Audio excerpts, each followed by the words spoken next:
We're going to begin the course of trigonometry by first going over some basic vocabulary, some terminology that you probably already know some of these, but so that we all are on the same page regarding the terms that we're going to be encountering, we're going to go over the meaning of these common words. Okay, so first, recall that array is just going to be half of a line that has a beginning, which we call an endpoint, and extends infinitely in one direction. So here's an example of array. The endpoint is E, and then it extends in the direction of F. So this is array EF. And we have this notation that for arrays where we just draw like basically array over EF. Now, an angle is the union of two rays joined together at a common point, which we call the vertex of the angle. An angle can be identified using 3 points. You need one of them has to be the vertex, and then you need 1 point on each side, on each ray that makes up the angle. And then when using 3 points to identify the angle, the vertex is always right in the middle. So you could say this angle is DEF with E in the middle because E is the vertex, or you could say FET. Both would be describing the same angle. And we sometimes use this symbol here that is this one that basically looks like a little angle. And we write it like this, it would be angle DEF. Okay, now angles can be thought of as opening in a specified direction. This determines an initial side and a terminal side. So here's a picture that helps you understand what I'm talking about. So if you have this angle, you can think of as the angle opening in this direction, and we draw an arrow saying that we're thinking of it as opening in this direction.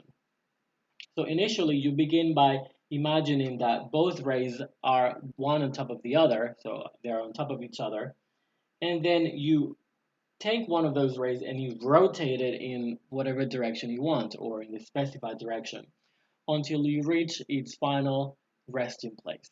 Okay, so its final position. That one is called the terminal side, and then this one is the initial side.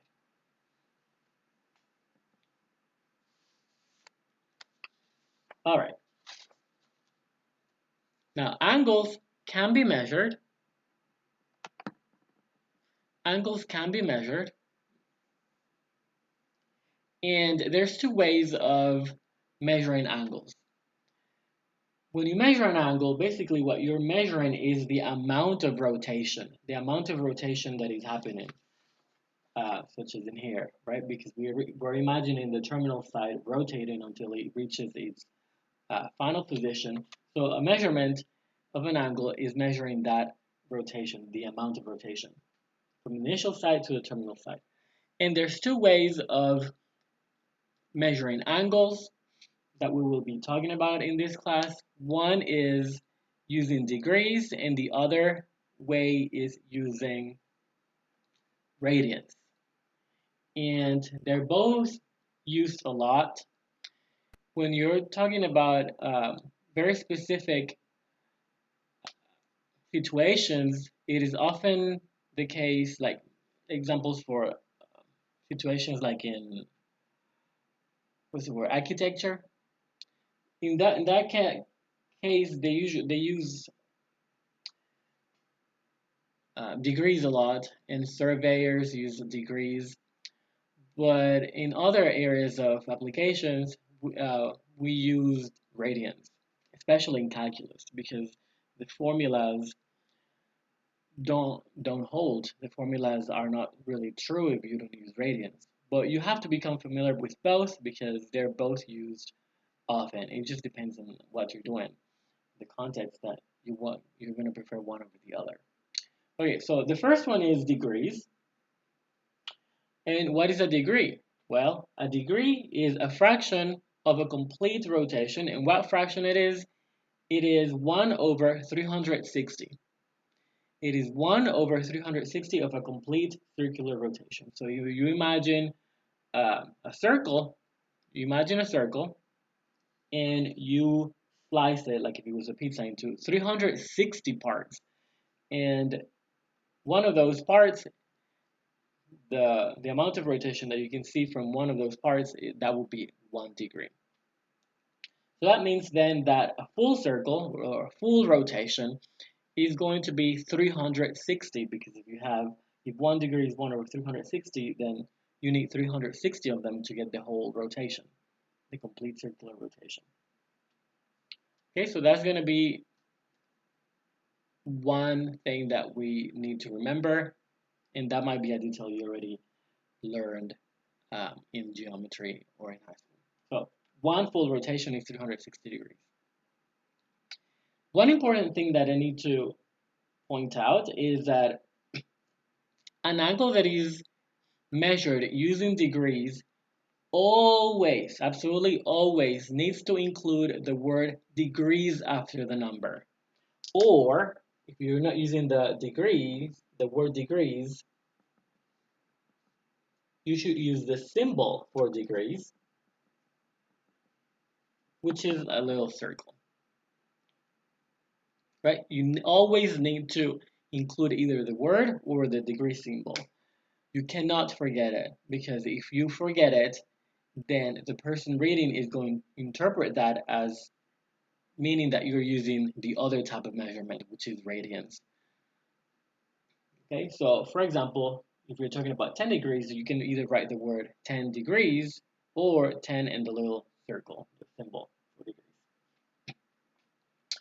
All right, there's a symbol for angles that have been already measured, and that is like the angle symbol, but you do like a little curve in there.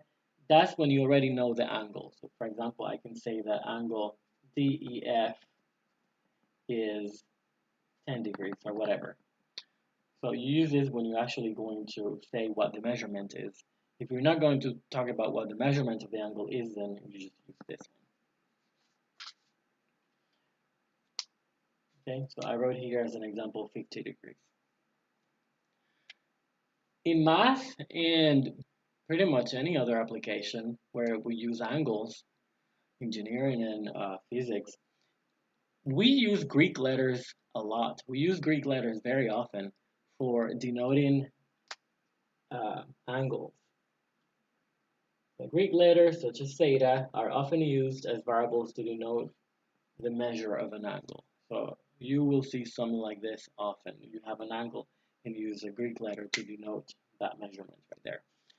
So common Greek letters, alpha, beta, gamma, theta. Okay.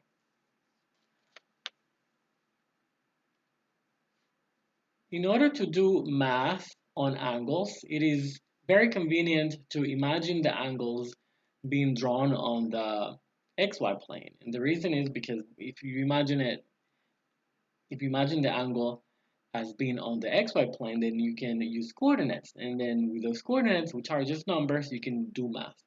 So very often then, it is convenient to draw angles on the xy plane.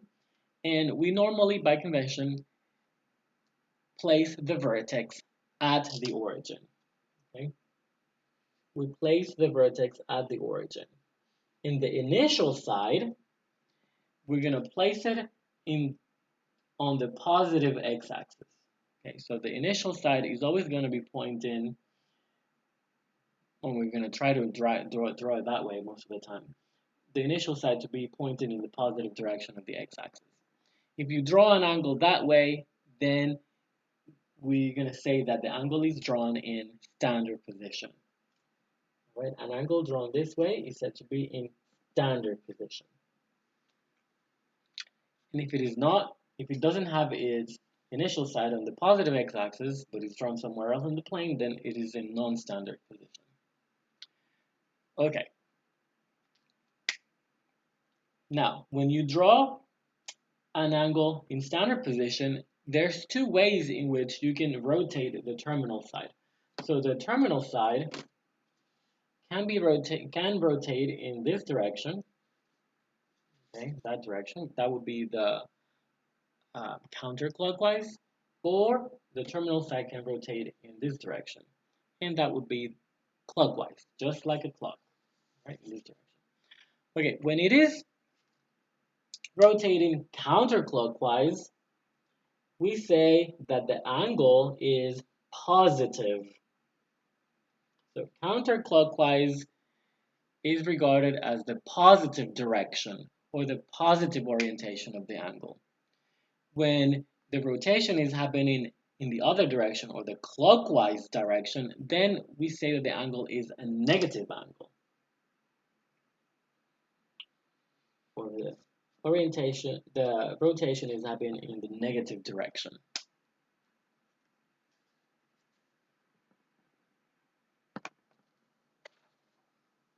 Here is a picture of an angle that is a negative angle. This angle right here measures, if you use a protractor, 135 degrees, but the direction, the orientation of the angle is rotating this way, so clockwise. So we say that the angle is negative. The measure of the angle is negative 135. Okay, so you just measure 135 degrees, but you just measure it this way. You draw the angle this way, like open and clockwise. So that's what a negative angle would look like. Okay, an angle that measures 90 degrees is going to be 1/4 of a full rotation, because 90 degrees over the whole, right? Portion over the whole, that's a fraction that corresponds to the angle, is, when you simplify that, that gives you 1/4. So that means a 90-degree angle is 1/4 of a full rotation, and it looks like this. That's a picture for a 90-degree angle. Is 1/4. So there's 4 parts for the 4 quadrants. So it's basically the first quadrant. The angle is sitting on the positive x-axis and the positive y-axis, 90 degrees. Similarly, 360 degrees corresponds to a full rotation, because if you do the same thing, 360 over the total, which is 360, that equals 1. And we had already mentioned that at the beginning. That's how we define degrees. 360 degrees is a full rotation. So we get 1 full rotation. 90 degrees, 1/4 of a rotation.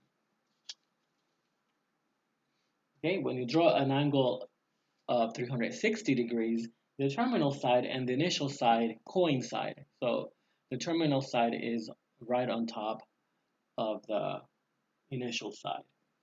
But you completed 1 full revolution. And since it is positive, that means the revolution happened in this direction. Okay, there it is.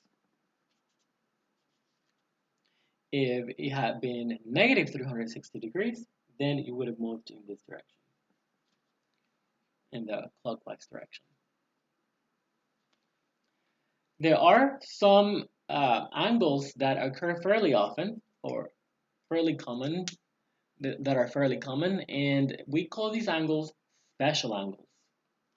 And they are all right here. And you should familiarize yourself with them, because these angles are gonna, again, they're commonly encountered, so you're gonna show up again and again.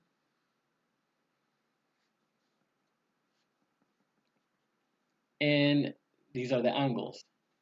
On the first quadrant, we have 30, 45, and 60, and then 90. We include 0.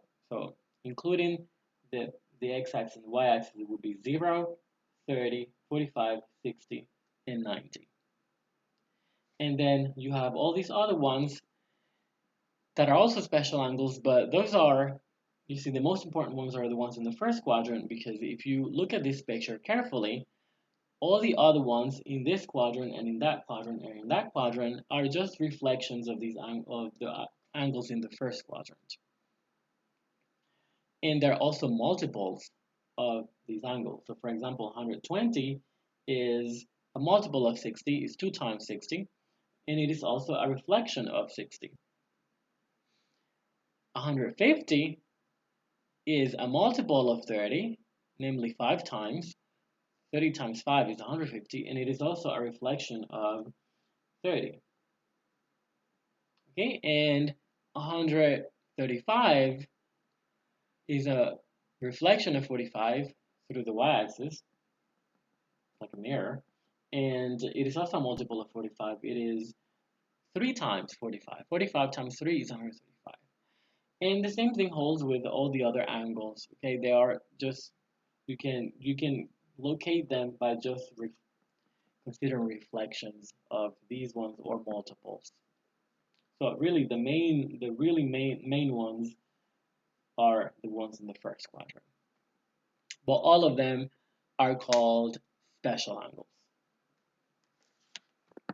So I want you to look at that picture, study that picture, and familiarize yourself with where those angles are.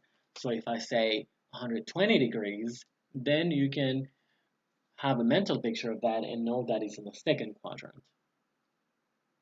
Okay, and so on.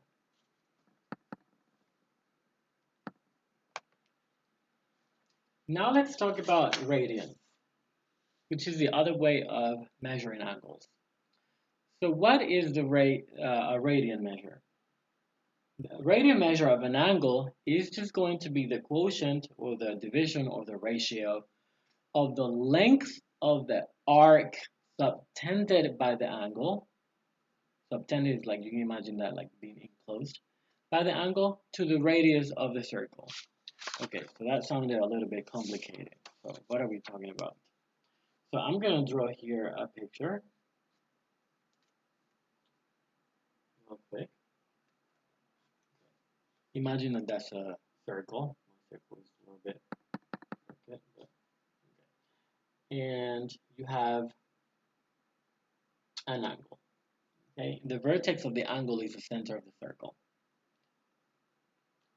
So the radian measure of this angle, so the measurement of that angle in radians, is just going to be the ratio, okay, or the quotient, the division of the length of the arc subtended by that arc, by that angle. So this is the arc, this part of the circle right here. This is the arc subtended by the angle.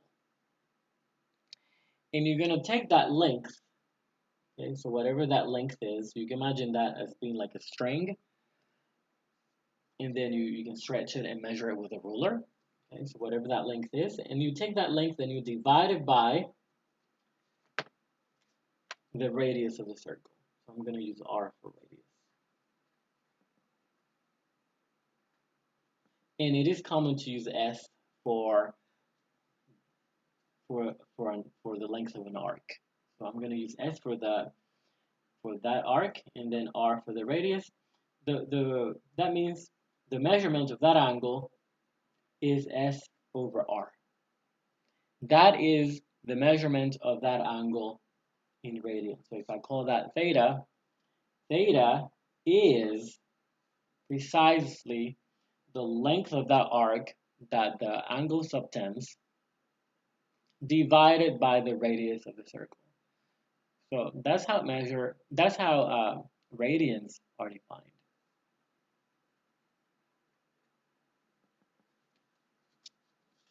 That's what it is.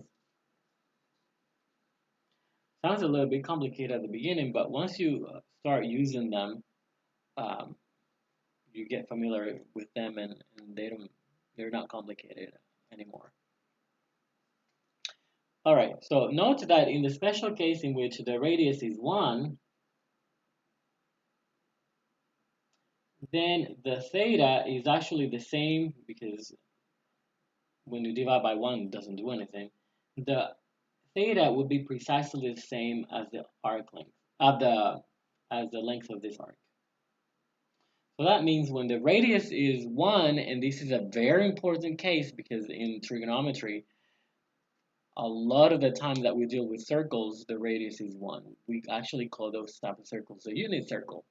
A unit circle. So the unit circle is going to be very important. So emphasizing this case, the r equals 1 case is relevant. Okay. So when r equals 1, when the radius is 1, we're talking about the unit circle, then the measurement of that angle is exactly the same as the length of that arc subtended by the angle. So that means what that really means is that the numbers are the same, but the units are going to be different, of course, because the units for the angle are going to be radians. The units for uh, the length of the arc is just going to be whatever unit length you're using. It could be like inches, it could be feet, it could be meters. So this is going to be in terms of a traditional length unit. So again, feet, centimeters, inches, whatever, and then the angle is going to be in radians, but the numbers are exactly the same when the radius is 1. The numbers are the same, the units are different.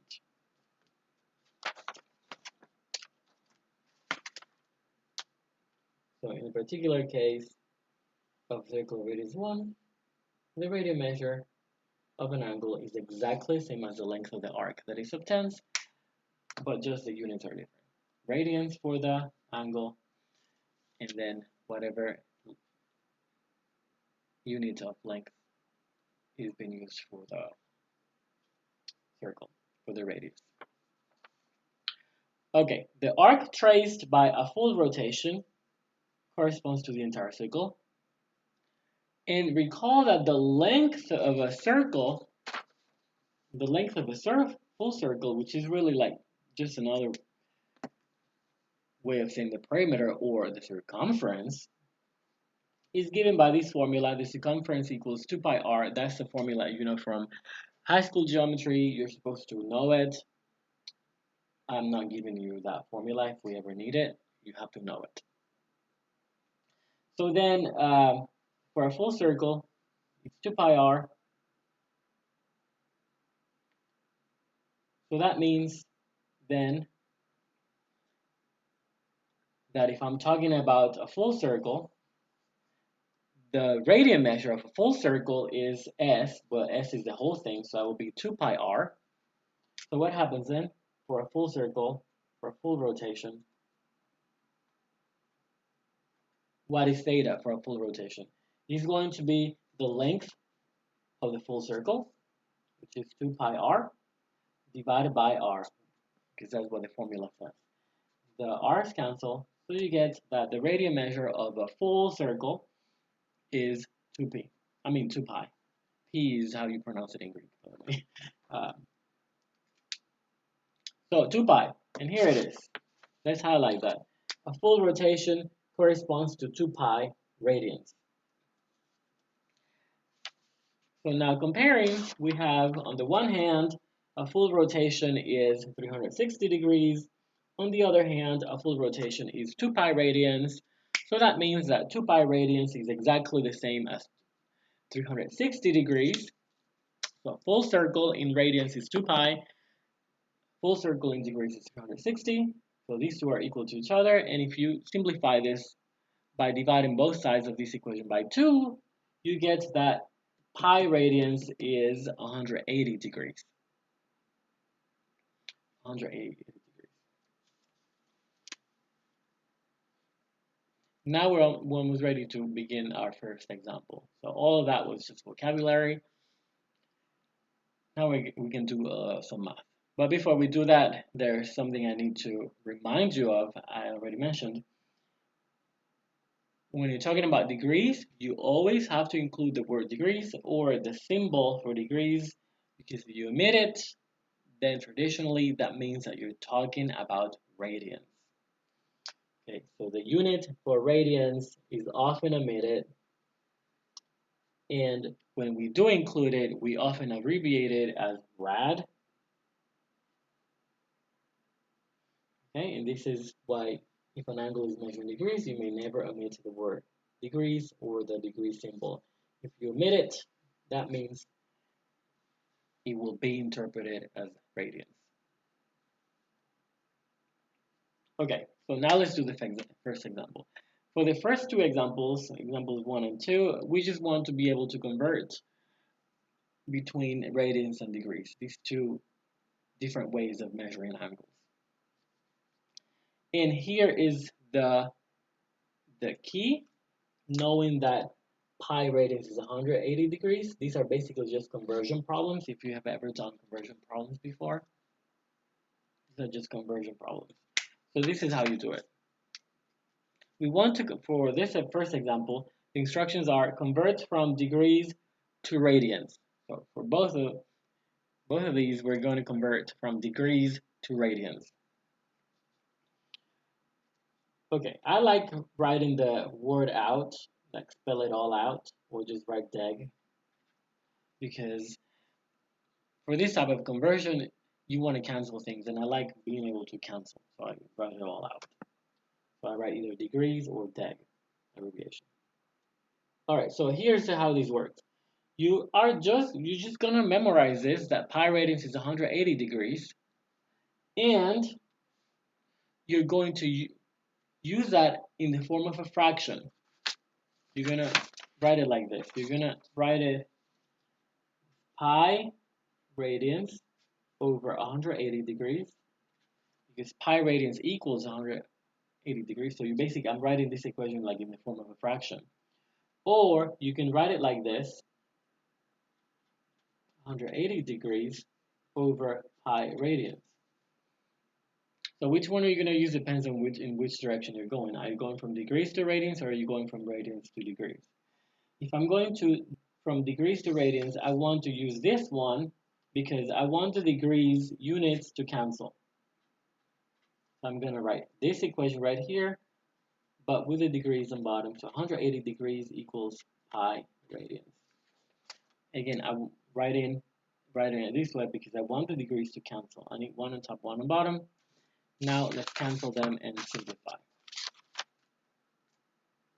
That cancels. That was the whole point. And now we need to simplify. You can use your calculator to simplify. This is not really hard to do by hand. For example, I could cancel 0. We can do that. And then what do we get? We get 2 pi. You have the 2 and the pi about on top, radians, over 18. And then we can simplify this a little bit more because 2 and 18 have something in common, namely 2. So canceling a 2 from both top and bottom, you're going to get a 9 there. A 1 on top and a 9 on bottom. You're going to write the 1. So this is just going to be pi over 9. And then the unit, remember, you can write it or not. So you can write radians or just omit it entirely.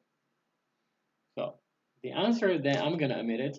The answer is pi over 9 radians. Okay, that is it.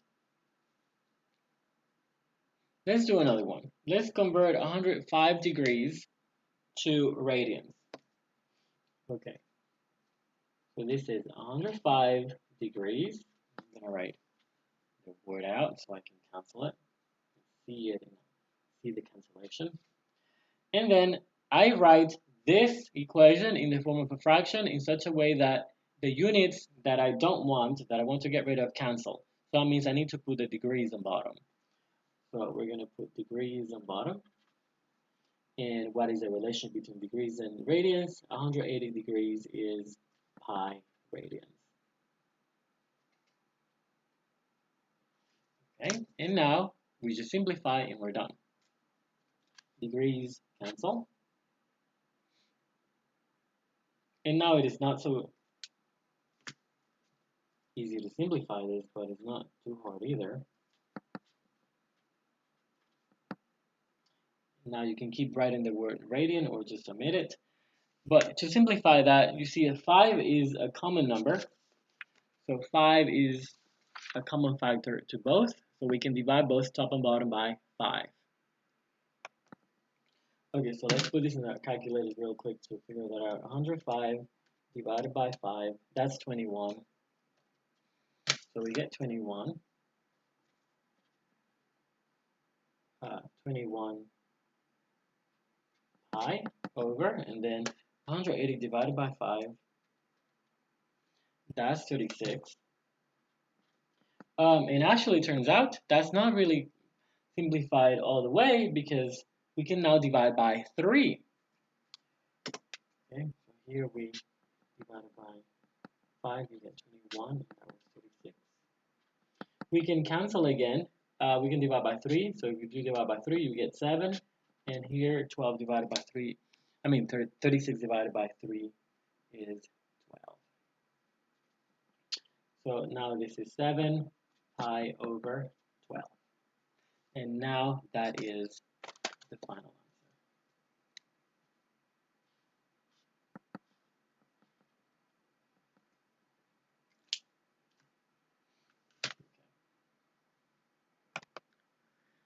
Now here's one last example. You should pause the video here and attempt it on your own.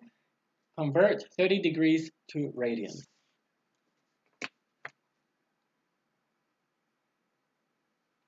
Okay, now let's do it. So this is 30 degrees. I'm going to do this one a little bit quicker because we've done a couple already. And then I want to get rid of degrees, so I'm going to put degrees on bottom. And the relationship between degrees and radians is that 180 degrees is pi radians. Okay, now I'm able to cancel degrees. And you can actually, in this one, cancel a 0. You see, I can cancel a 0. Make it easier. And then you're going to have 3 and pi on top and 18 on bottom. And you can cancel a 3, and this is pi over 6. Okay, and that's that. Okay, now let's do some examples where we go in the opposite direction.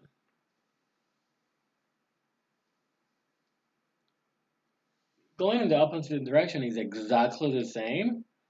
So let's do it. So suppose we want to convert 7 pi over 3 radians. And again, I like writing the unit. Spell it out so I can see it canceling.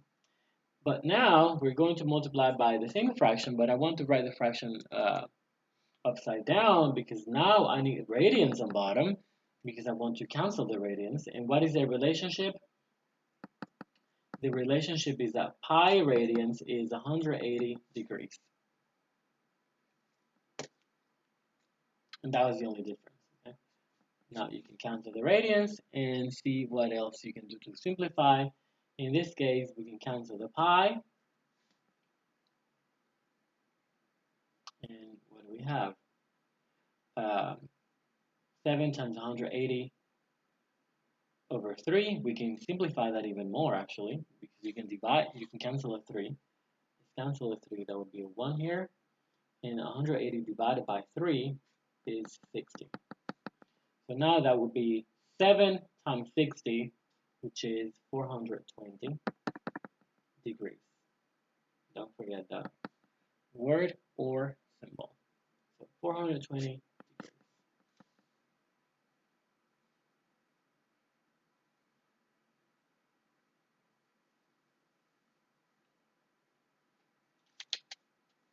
Okay, now let's convert. You should try these two on your own. You should pause the video and give them a shot.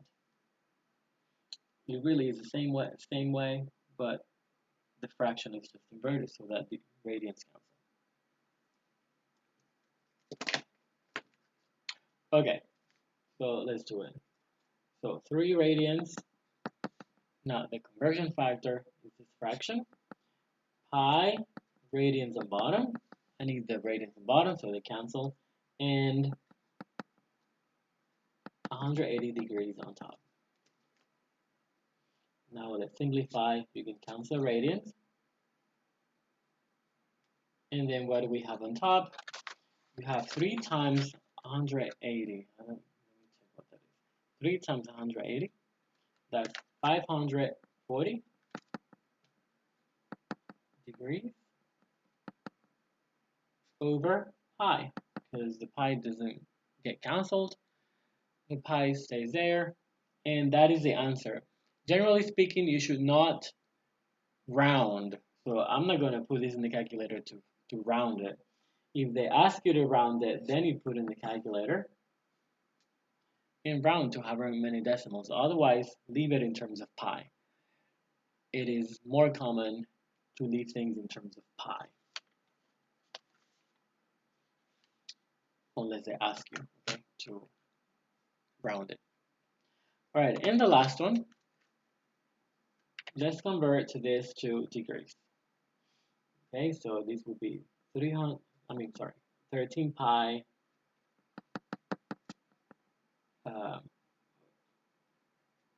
13 pi over 15 radians times, now multiply by the relation between radians and degrees. The radians on bottom, so they cancel. Pi radians equals 180 degrees. Now let's simplify this. Radians cancel, pi's cancel, and you can cancel a 15 from these two because 15 goes into 180. So what is 15? What is 180 divided by 15? Okay, canceling a 15, I get a 1 there, and I get a 12 here. Okay, I just put that in the calculator. So 180 divided by 15 is 12. And then what remains as the final answer is 12 times 13 times 12. So that 13 times 12 equals 156 degrees. Okay, 13 times 12 degrees. So 156 degrees. For